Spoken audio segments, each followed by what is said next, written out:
Parking படத்தின் வாயிலா தமிழ் சினிமாவில் இயக்குனராக அறிமுகமான ராம்குமார் பாலகிருஷ்ணன் ரஜினியை இயக்கும் வாய்ப்பினை பெற்றிருக்காரு. இந்த காம்போ இணைந்திருக்கிறது கோலிவுட் வட்டாரத்தில் பெரும் அதிர்ச்சியை கிளப்பியிருக்கு.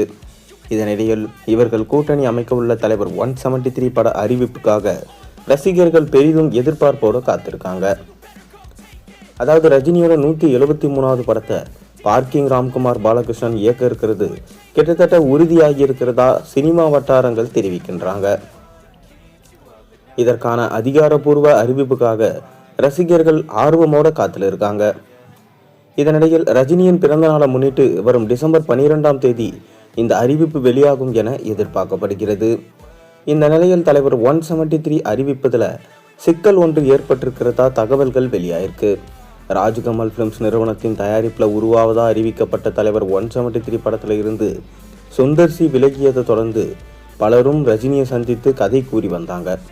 இதில் பார்க்கிங் ராம்குமார் பாலகிருஷ்ணன் சொன்ன கதை அவருக்கு பிடித்து விட்டதா சொல்லப்படுகிறது.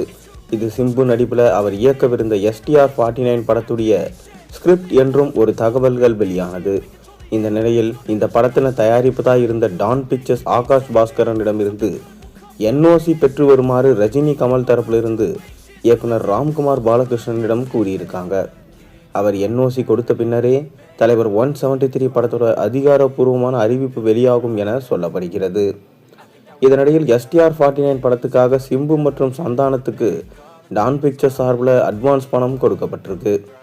அதனை அவர்கள் திருப்பி அளித்தால் மட்டுமே இயக்குனர் ராம்குமார் பாலகிருஷ்ணனுக்கு ஆகாஷ் பாஸ்கரன் NOC வழங்குவார் என சினிமா வட்டாரங்கள் தெரிவிக்கின்றாங்க.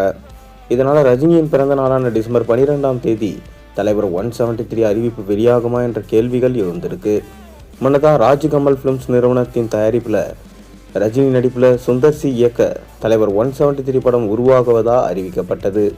அருணாச்சலம் படத்திற்கு பிறகு பல ஆண்டுகள் கழித்து இந்த காம்போ இணையவிருப்பதனால எதிர்பார்ப்பு ரொம்பவே அதிகமாக கிளம்புச்சு.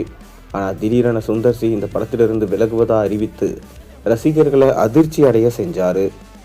இதற்கான காரணம் குறித்து பல்வேறு தகவல்கள் வெளியாகி பரபரப்பை கிளப்பியது. இந்த நிலையில் தலைவர் 173 இந்த படத்தை பார்க்கிங் ராம்குமார் தான் இயக்க போறாரு என தகவல்கள் கிடைச்சிருக்கு. முதல் படத்திலே பெரும் வரவேற்பினை பெற்ற இவர் தேசிய விருதையும் வென்றார். இதனையடுத்து சிம்புவை இயக்கும் வாய்ப்பினை பெற்றார். கல்லூரி பின்னணியிலான கதை அம்சத்தில் STR49 படத்தை இயக்குவதற்கு திட்டமிட்டு இருந்தார். அந்த கதையில தான் இப்போ ரஜினிகாந்த் நடிக்க போறாரு.